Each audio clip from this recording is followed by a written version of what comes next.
Mr. Sengezo Tshabangu is right here. So the outcome of the High Court, the application by the 15 or so MPs and senators was dismissed by the High Court of Zimbabwe, and the interim SG Secretary General of CCC, Mr. Sengezo Tshabangu, I want to get an update. Do you welcome the judgment, sir? Yes, thank you very much. Yes, we welcome, the people of Zimbabwe welcome the judgment. We are getting the messages right across the country. Those who are voiceless, they welcome this judgment. Those who were elbowed out through the process, they welcome this judgment. It is a victory for the people of Zimbabwe. It's a victory for the citizens movement. That once again we are going to take this party back to its basics. So yes, it was a incredible judgment. Which do you feel exonerated, since most people didn't believe you are the interim? Well, those who didn't believe that what we have started was a myth, there are those who thought it was a myth, it was not going to stand, it was not going to get the have a leg to, we're not going to have a leg to stand on. Now, the judgment has given us the authority. The judgment has proved to the people beyond any reasonable doubt that our cause, our issues are legitimate, and we have a legitimate leg to stand on in terms of challenging these critical issues that we're confronting us daily. The nomination court is on Tuesday. The elections are scheduled for 9 December, as the President of Zimbabwe proclaimed. What are we going to do, because we are left with just 48 hours before the nomination court? Will you be ready to field any candidates? Are you fielding any candidates in these by-elections? Yes, we are busy. We are preparing for the nomination court, so that by tomorrow we file. All our candidates across the country should file tomorrow, so that the last day we don't have this hassle of really filing late. So the process, we are not going to have a primary elections. The primary elections was done in the last general election in 2023 general election, which we held through Bereka Mwana. We had challenges with that process, but it produced candidates. With commissions or omissions, but it produced candidates. So those who won in that process are the candidates that we're going to give a chance to represent. Okay, so the people who you say they won in those Bereka Mwana primary elections, you are picking them to take over because they won earlier. We are picking them to take over regardless of who they are, but as long as they came first, as long as they came second best, if the first doesn't want to take part because of certain other reasons, then we'll go for the second best. So we are not going to open. You are not picking your friends or whoever. No. We will stick to that database that we created over the. Have you spoken to your president, Nelson Chamisa, after the judgment? Well, President Chamisa, I haven't spoken to him, but he has spoken to people that are close to me. He has sent messages to people that I communicate with daily. And well, there are responses that are quite interesting from those communications I've seen. The communication, they've shared the communication. To try to reach to him? Yes, he is reaching out to me through these emissaries, friends that are around the nucleus that is around me. So I'm sure we will have a positive discussion. He has to bite the bullet and face the reality that it's not going to be the old politics. We are bringing fresh politics, new ideas to the table, so that nobody can run this thing on his own. We can't have to launch as a party, launch an independent election. It doesn't make sense at all. Like we ran in 2023, it was kind of like we're running an independent. President Chamisa was an independent candidate because there was no supportive structure of the party. So that should be the past. We want President Chamisa to reach out so that we formalize the party. Organs of the party come alive, the people of Zimbabwe in their various forms of life, spheres of life, are engaged and take part in this initiative, which in my view is a breath, it brings a breath fresh of air.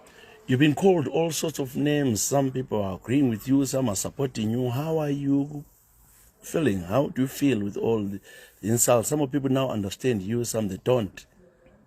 Well, it's normal. It's normal. People, they see things differently. It takes time for people to understand, because I think it's the reason is that over the years, as an opposition, we have not built institutions.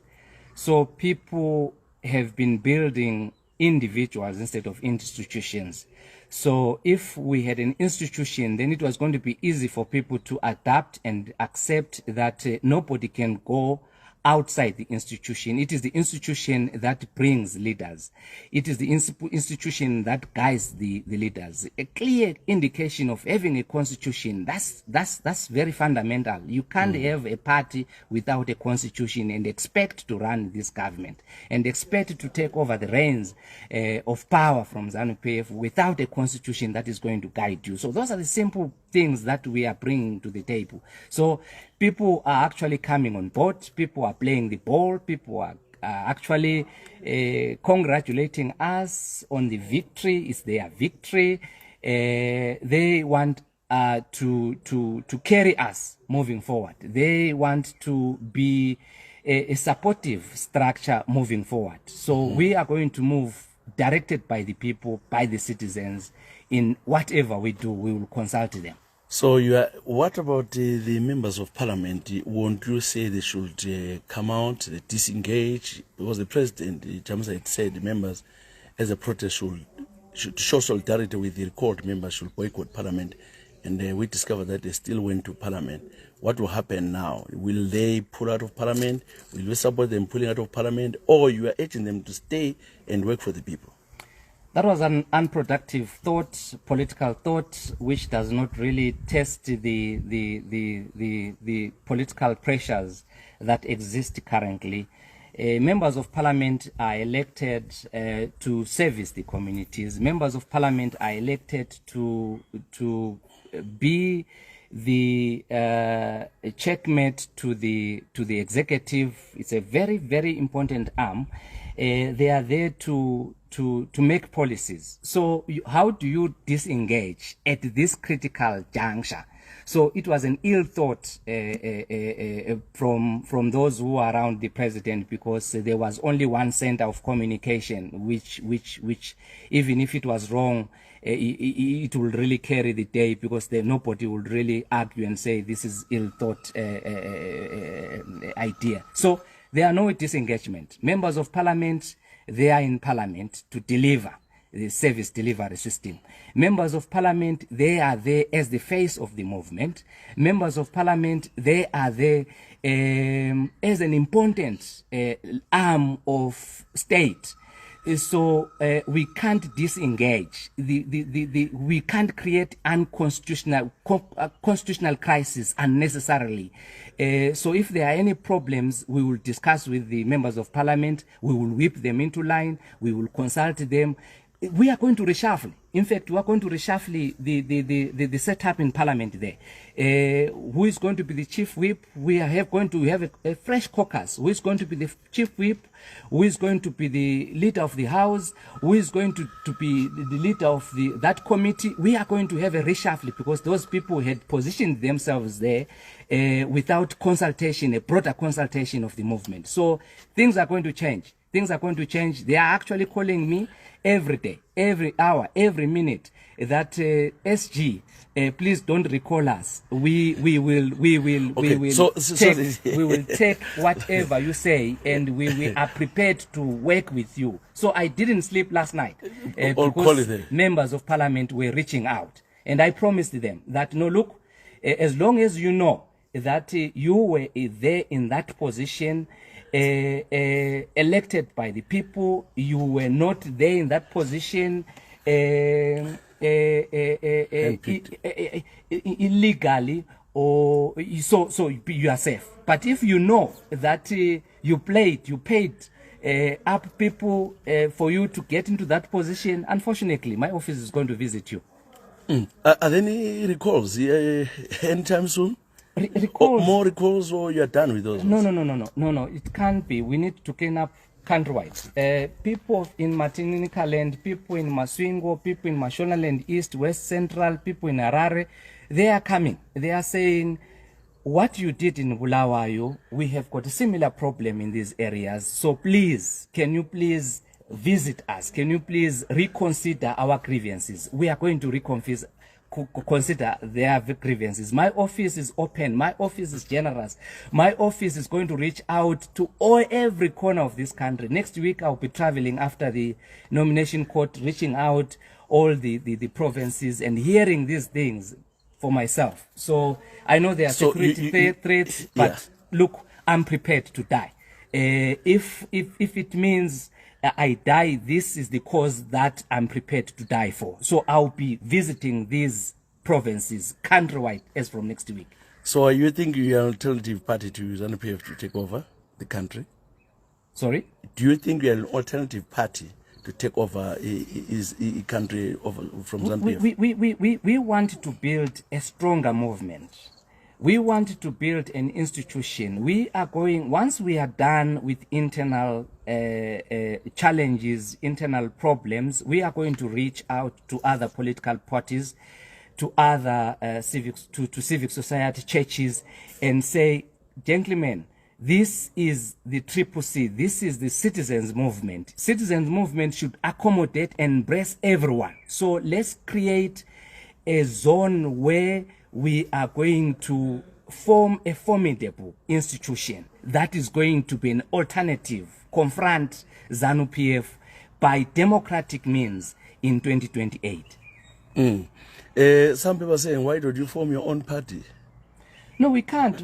Those who don't agree with us, those who don't believe in us, those who think they don't believe in constitutionalism are the ones who are supposed to jump the fence and form their own thing, which doesn't have a Bible, which doesn't have a constitution. This is the people's movement. Even if you go to church, you have got a Bible that guides the reverend. You have got a Bible that guides the church. So you go to a burial society, you have got a constitution that guides that small club. You have got social clubs. There are rules and guidelines. So what more of a movement which is so broad, which cut across all ethnic groups, which doesn't have the constitution? It's scary for an opposition, for a party like as big as ours, to have of not having a constitution. I think in Parliament we are going to amend Electoral Act. We are going to amend the constitution because we, with ZANU-PF, we constitute a 2/3. So, and say there should not be any political party which is supposed to run an election without a constitution. So that is fundamental. There should not be a political party which is registered without a constitution. We need to revisit these things. Electoral Act, what does our Electoral Act? ZEC, why should ZEC accept a political party without a constitution? But there is fundamental. Why did they allow us to be registered without a constitution? So that was the problem. So we need to go back to Parliament if it's not there and make sure that we put it a clause that no movement tomorrow, no monster tomorrow that is going to wake up without a constitution and purport to represent the citizens. This is where that monster will lead the people astray and lead the people where we find ourselves in. So are you confident you'll be having enough candidates to fill all the gaps left by others, and are you winning these elections? The writing is on the wall. We are winning. ZANU doesn't have a space in Bulawayo. ZANU-PF doesn't have a space in Matebele land. So these are the zones that we want to occupy. This is where we will have a disagreement with the President Chamisa if he doesn't want to field the candidates, because he knows that I don't think he was going to do this kind of analogy that let's boycott the elections in Manicaland. So he wants to boycott the elections in Matebele land because they know that Matebele land, they are marginalized. So we are not going to allow that. the people of Matabeleland, they deserve equal representation like any other province right across the country. I want to thank you for your time. I know I'm rushing you. Thank you so much, sir. Thank you very much.